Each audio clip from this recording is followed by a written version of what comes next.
Israel और Hamas के बीच ceasefire को लेकर जल्द ही डील पूरी हो सकती है। इसके लिए कतर की राजधानी दोहा में मिस्र, कतर और अमेरिका की मदद से बातचीत हो रही है। इजरायली अधिकारियों ने बताया कि डील के पहले फेज में 33 बंधकों को रिहा किया जाएगा।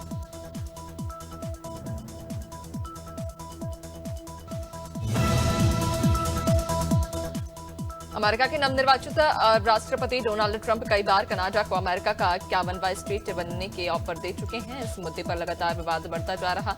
अब कनाडा की न्यू डेमोक्रेटिक पार्टी के नेता और सांसद जगमीत सिंह ने भी ट्रंप के ऑफर को ठुकरा दिया है।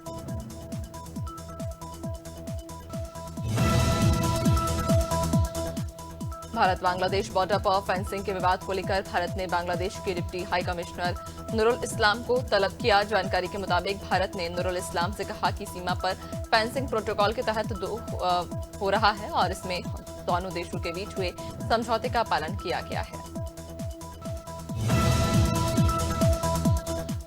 अमेरिका के कैलिफोर्निया राज्य में लगी आग से 24 लोगों की मौत हो चुकी है। मरने वालों में एक ऑस्ट्रेलियाई टीवी एक्टर रोरी साइक्स भी शामिल। ईटन और पैलिसेड्स में 16 लोगों के लापता होने की भी खबर। पिछले 7 दिनों में से लगी आग पर अब तक काबू नहीं पाया जा सका।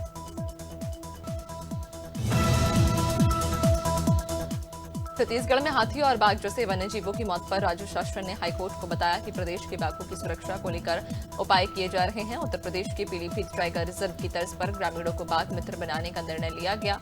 उन्हें प्रशिक्षित भी किया जाएगा।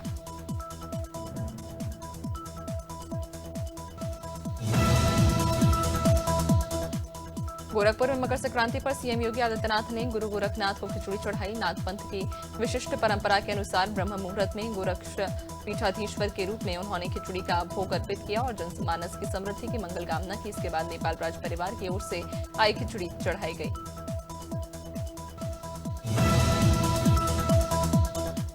छत्तीसगढ़ के बहुचर्चित शराब घोटाले मामले में डिस्टिलरीज को आरोपी बनाने के आवेदन पर कोर्ट में बहस हुई। ईडी ने कोर्ट में स्वीकार किया कि जांच के दायरे में सभी डिस्टिलरीज हैं और यदि सबूत मिलते हैं तो संबंधित व्यक्तियों को आरोपी बनाया जाएगा। मामले में अनवर डेबर और अरुणपति त्रिपाठी ने तीनों डिस्टिलरीज को आरोपी बनाए जाने का आवेदन दाखिल किया। मध्य प्रदेश में जनगणना का काम फिर से 6 महीने के लिए चल गया है। अब सरकार को 30 जून 2025 तक प्रशासनिक सीमाओं में बदलाव करने की अनुमति दी गई है। इसके बाद सीमाओं को फ्रीज कर रिपोर्ट केंद्र सरकार को भेजी जाएगी।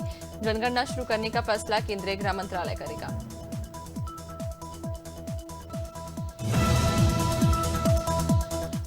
भोपाल के वन विहार नेशनल पार्क में लोग जल्द ही एशियाई शेरों की दीदार कर सकेंगे। इनकी 21 दिन की क्वारंटाइन अवधि पूरी हो गई है। ऐसे में 20 जनवरी से पहले इन्हें बाड़े में छोड़ा जा सकता है। गुजरात के जूनागढ़ से एशियाई शेरों का जोड़ा 21 दिसंबर को भोपाल लाया गया था।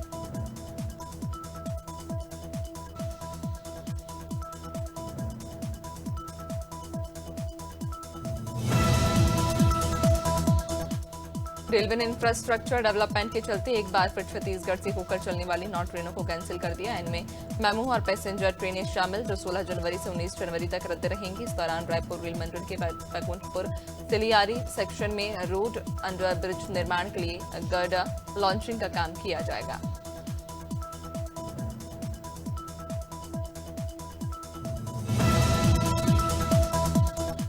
नेशनल टेस्टिंग एजेंसी ने 15 जनवरी को होने वाला यूजीसी नेट एग्जाम पोस्टपोन किया। पोंगल, मकर संक्रांति और दूसरे त्योहारों के चलते एजेंसी ने यह फैसला लिया है। 15 जनवरी को जनसंचार और पत्रकारिता, संस्कृत, कानून, महिला अध्ययन सहित 17 विषयों के लिए परीक्षा होनी थी। हालांकि 16 जनवरी को होने वाला एग्जाम तय शेड्यूल के मुताबिक ही होगा। कोरोना वायरस जैसे एचएमपीवी के देश में कुल 18 मामले हो गए हैं। सोमवार को पुडुचेरी में एक और बच्चा पॉजिटिव आया। इसमें पहले 3 और 5 साल के 2 बच्चे संक्रमित पाए गए थे। पुडुचेरी के मेडिकल सर्विस डायरेक्टर रविचंद्रन ने कहा कि बच्चे को बुखार, खांसी जैसी शिकायतें थी। उसे 10 जनवरी को JIPMR में भर्ती कराया गया। रायबरेली में एक दलित युवक की पीट कर हत्या कर दी गई। महाराजगंज कोतवाली थाना क्षेत्र का है, जब लोध बिरादरी के दबंग युवक ने रामधनी के घर के सामने पहुंचे और रामधनी से गाली गलौज करने लगे। इतना ही नहीं, उसे जमकर पीटा, जिससे उसकी मौत हो गई और हमलावर मौके से फरार हो गए। फिलहाल पुलिस मामले की जांच में जुट गई है। शिवनी मालवा के गाडरी मोहल्ले में नाले में 3 से 4 महीने का भ्रूण मिलने से क्षेत्र में सनसनी फैल गई। स्थानीय लोगों की सूचना पर पुलिस मौके पर पहुंची और भ्रूण को नाले से बाहर निकालकर सामुदायिक स्वास्थ्य केंद्र भेजा। पोस्टमार्टम के दौरान डॉक्टरों ने ये पुष्टि की है कि एक लड़की का ये भ्रूण है।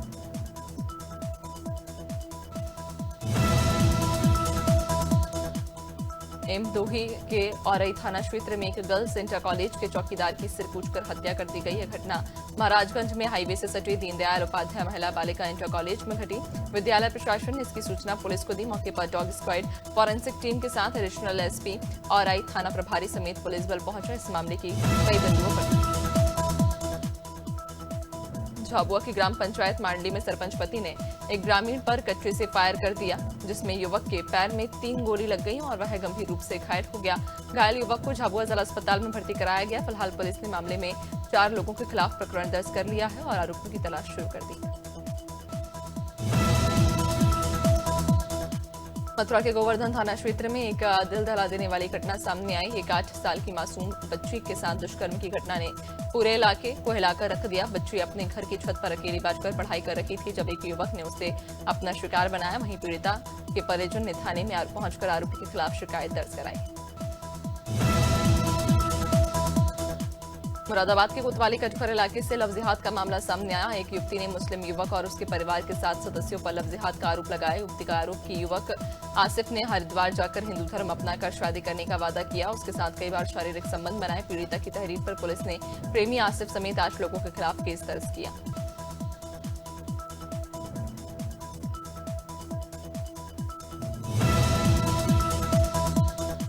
मुरादाबाद के कटघर थाना क्षेत्र में दबंगों ने सरेआम फायरिंग कर दी। दबंगों ने एक फैक्ट्री कर्मी के घर पर चढ़ाई कर दी और गोलियां बरसाई। फैक्ट्री कर्मी का कसूर ये था कि उसकी बाइक दबंगों से टच हो गई थी। उसके बाद दबंगों ने उसे सबक सिखाने के लिए बेरहमी से पीटा। फैक्ट्री कर्मी शिकायत लेकर पुलिस के पास पहुंचे तो पीछे से दबंगों ने फायरिंग कर दी। फिलहाल पुलिस ने केस दर्ज कर आरोपी की तलाश शुरू कर दी है।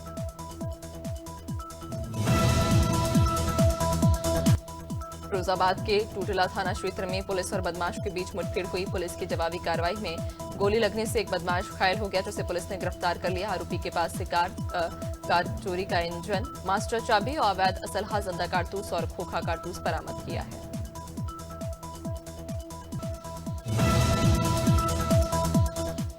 मंदसौर में केंद्रीय नारकोटिक्स ब्यूरो ने गुप्त ड्रग फैक्ट्री का भंडाफोड़ किया। बता दें कि मुखबिर की सूचना पर सीबीएन की टीम ने गरोठ तहसील के खारखेड़ा गांव में स्थित एक संतरे के बगीचे में छापेमारी की, जहां अवैध एमडीएमए पाउडर निर्माण की गुप्त प्रयोगशाला मिली।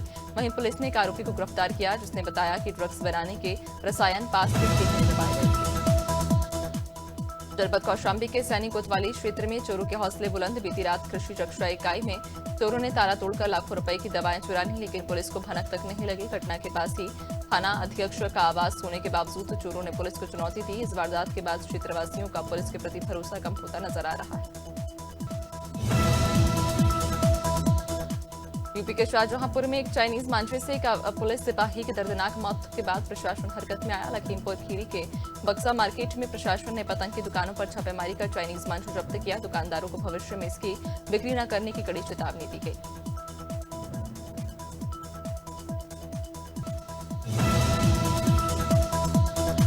मकर संक्रांति के पर्व को लेकर यातायात एडिशनल एसपी सोनाली दुबे ने नर्मदा घाटों का जायजा लिया। वहीं सोनाली दुबे ने जानकारी देते हुए बताया कि मकर संक्रांति महापर्व के मद्देनजर जिले के सभी नर्मदा घाटों पर प्रदेश सरकार ने सुरक्षा व्यवस्था और उच्च स्तर की व्यवस्थाएं की हैं। उन्होंने बताया कि व्यवस्था सुनिश्चित करने के लिए हम सभी घाटों का निरीक्षण कर रहे हैं ताकि कोई कमी न हो। हमीरपुर में मकर संक्रांति पर्व पर श्रद्धालुओं ने बेतवा और यमुना नदी के संगम पर आस्था की डुबकी लगाई। इस दौरान सुरक्षा के मद्देनजर पुलिस और नगर पालिका के कर्मचारी तैनात रहे। वहीं एसडीएम ने मौके पर जाकर व्यवस्थाओं का जायजा लिया और स्नान घाट के सुचारू संचालन को सुनिश्चित किया।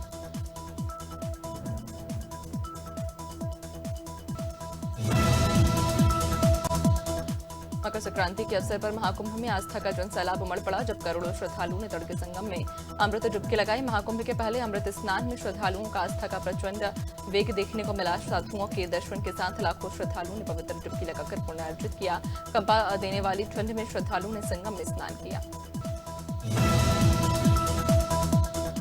महाकुंभ को लेकर national highway authority of India ने बड़ा कदम उठाया। एनएचएआई ने दिल्ली कानपुर से प्रयागराज जाने वाले वाहनों के लिए कौशाम्बी के कोखराज टोल को फ्री कर दिया है। महाकुंभ स्नान को जाने वाले वाहनों के अलावा भी बड़े कमर्शियल वाहनों को प्रदेश में पहली बार टोल फ्री किया गया। 15 जनवरी तक के लिए एनएचएआई ने वाहनों को टोल फ्री किया है। राजगढ़ जिले की पर्वतारोही और साइकिलिस्ट आशा मालवीय ने महिला सुरक्षा और सशक्तिकरण का संदेश देने के साथ साइकिल से पूरे भारत का भ्रमण किया। ग्राम नाटवाराम निवासी सोलो साइकिलिस्ट और एथलीट आशा ने यात्रा की शुरुआत कन्याकुमारी से की थी। अपनी यात्रा के अंतिम पड़ाव में आशा मालवीय रायगढ़ के कटनी पहुंची, जहां पुलिस अधीक्षक ने आशा मालवीय को इंदौर के नागरिकों को सालों से स्वास्थ्य सेवाएं देने वाले रॉबर्ट नर्सिंग होम का नया भवन जल्द बनकर तैयार होगा। इस भवन का निर्माण 18 करोड़ रुपए की लागत से किया जाएगा, जो लगभग 1.5 साल में पूरा हो जाएगा। खास बात यह कि अस्पताल के 120 साल पुराने ऐतिहासिक भवन को रंग रोगन के जरिए संरक्षित रखा जाएगा।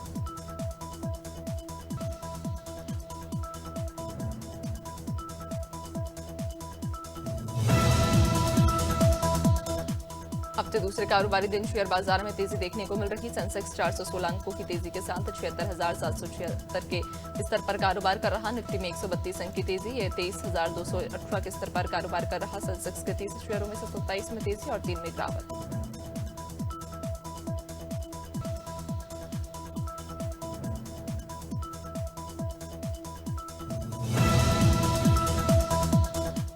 लक्ष्मी डेंटल लिमिटेड का इनिशियल पब्लिक ऑफर के लिए आज बोली लगाने का दूसरा दिन। पहले कारोबारी दिन ये आईपीओ टोटल 5.33 गुना सब्सक्राइब हुआ। रिटेल कैटेगरी में ये इश्यू सबसे ज्यादा 12.6 गुना सब्सक्राइब हुआ। इसके साथ ही क्यूआईबी कैटेगरी में 0.13 गुना सब्सक्राइब हुआ।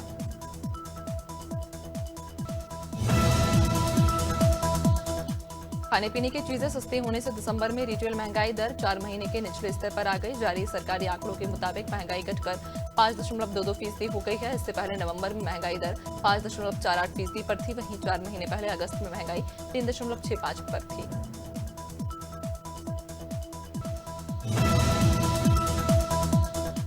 भारत सरकार का नया डायरेक्ट टैक्स कलेक्शन चालू वित्त वर्ष 2024-25 में 15.9% घटकर 16.58 लाख करोड़ रुपए हो गया। पिछले साल इसी अवधि में ये 14.58 लाख करोड़ रुपए था। इनकम टैक्स डिपार्टमेंट ने इस बात की जानकारी दी।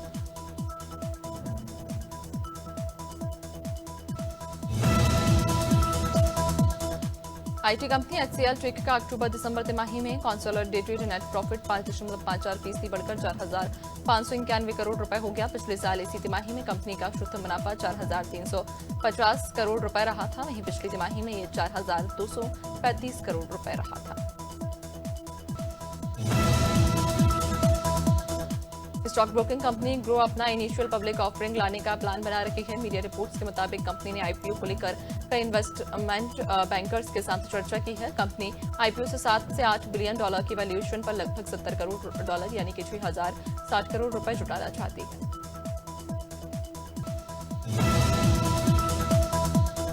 रिलायंस जियो ने दुनिया के सबसे ऊंचे युद्ध क्षेत्र में अपनी 5G सर्विस शुरू कर दी है। भारतीय सेना की फायर एंड फ्यूरी कॉपर्स ने सोशल मीडिया प्लेटफॉर्म एक्स पर एक पोस्ट के जरिए इसकी जानकारी दी। सेना के मुताबिक जियो टेलीकॉम और भारतीय सेना ने साथ मिलकर दुनिया के सबसे ऊंचे युद्ध क्षेत्र सियाचिन ग्लेशियर पर पहला 5G मोबाइल टावर सफलतापूर्वक स्थापित कर दिया।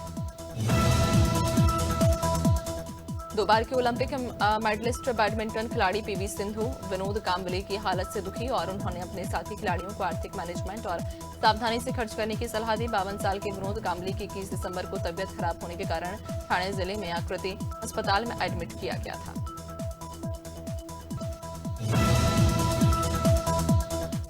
पूर्व भारतीय कप्तान कपिल देव ने कहा कि विराट और रोहित बहुत बड़े खिलाड़ी हैं और खेल में अपने भविष्य का फैसला उन्हें खुद करने दीजिए। कपिल से रोहित कोहली के भविष्य पर सवाल किया गया था। ऑस्ट्रेलिया दौरे पर खराब प्रदर्शन के बाद कप्तान रोहित शर्मा और अनुभवी विराट कोहली के भविष्य को लेकर कई अटकलें लगाई जा रही हैं।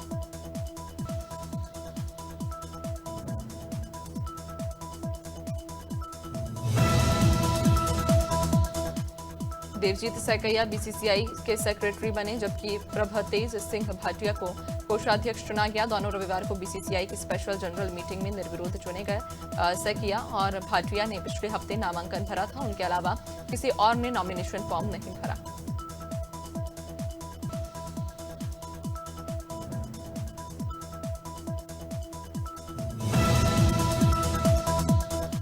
बॉलीवुड अभिनेत्री शिल्पा शेट्टी के पति और मशहूर निर्माता राज कुंद्रा बतौर पंजाबी फिल्म मेहर में अपना डेब्यू करेंगे। उनके साथ जलंधर के संबंध रखने वाले भारतीय टीम के पूर्व क्रिकेटर हरभजन सिंह की पत्नी गीता बसरा मुख्य किरदार में नजर आएंगी। पंजाबी फिल्म मेहर से दोनों बॉलीवुड में अपनी शानदार शुरुआत करेंगे।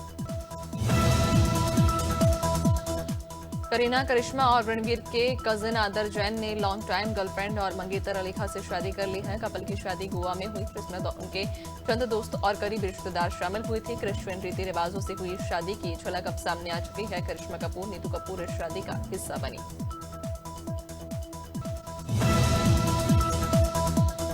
रणबीर कपूर के खाते में अपकमिंग मेगा बजट फिल्म धूम 4 आ चुकी है। एक्टर ने इस फिल्म की तैयारी भी शुरू कर दी है। रिपोर्ट्स है कि फिल्म धूम 4 के लिए रणबीर कपूर पूरी तरह से लुक ट्रांसफॉर्म करेंगे। इस फिल्म की शूटिंग अगले साल अप्रैल में शुरू होने वाली है।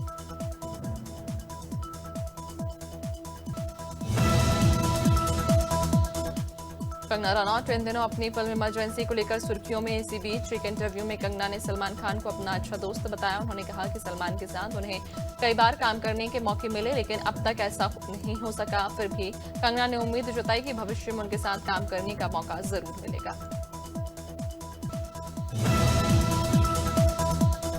हाल ही में वरुण धवन का एक पुराना वीडियो सामने आया, जिसमें वो डायरेक्टर के कट बोलने के बावजूद एक्ट्रेस से कोजी पूते नजर आए। वीडियो वायरल होने के बाद वरुण को जमकर ट्रोल किया जा रहा। सोशल मीडिया पर वायरल हो रहे वरुण धवन और नरगिस फाखरी के ये वीडियो साल 2015 में रिलीज हुई फिल्म मैं तेरा हीरो का है। राजस्थान में 15 जनवरी से एक बार फिर हल्की से मध्यम और कहीं कहीं तेज बारिश होने का ऑरेंज और येलो अलर्ट है। साथ ही कुछ स्थानों पर ओलावृष्टि होने की भी चेतावनी। पिछले दिनों राजस्थान में हुई बारिश ओलावृष्टि के बाद प्रदेश में सोमवार को तापमान में उतार चढ़ाव रहा।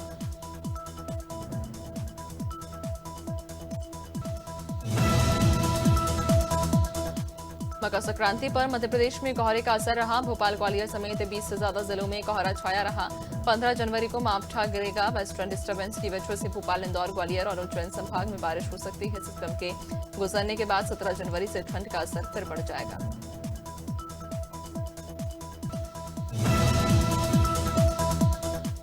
यूपी में आज से फिर मौसम करवट लेगा। कई जिलों में बारिश के साथ ओले गिरने के आसार। 19 जनवरी तक ऐसा ही मौसम बना रहेगा। सुबह से 43 जिलों में घना कोहरा छाया हुआ है और सहारनपुर में विजिबिलिटी 0 तक पहुंच गई। वाहन लाइट जलाकर रेंगते हुए चले।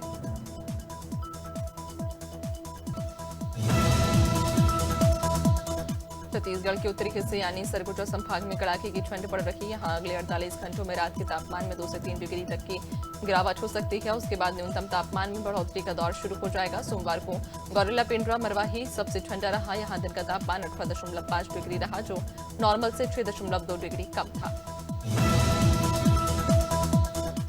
बिहार में मकर संक्रांति पर लोगों को ठंड से राहत मिलेगी। 14 और 15 जनवरी को कड़ाके की ठंड या शीतलहर जैसी स्थिति की संभावना नहीं है। दिन में धूप निकलेगी, इससे अधिकतम तापमान में बढ़ोतरी दर्ज की जाएगी। वहीं न्यूनतम तापमान सामान्य रहेगा।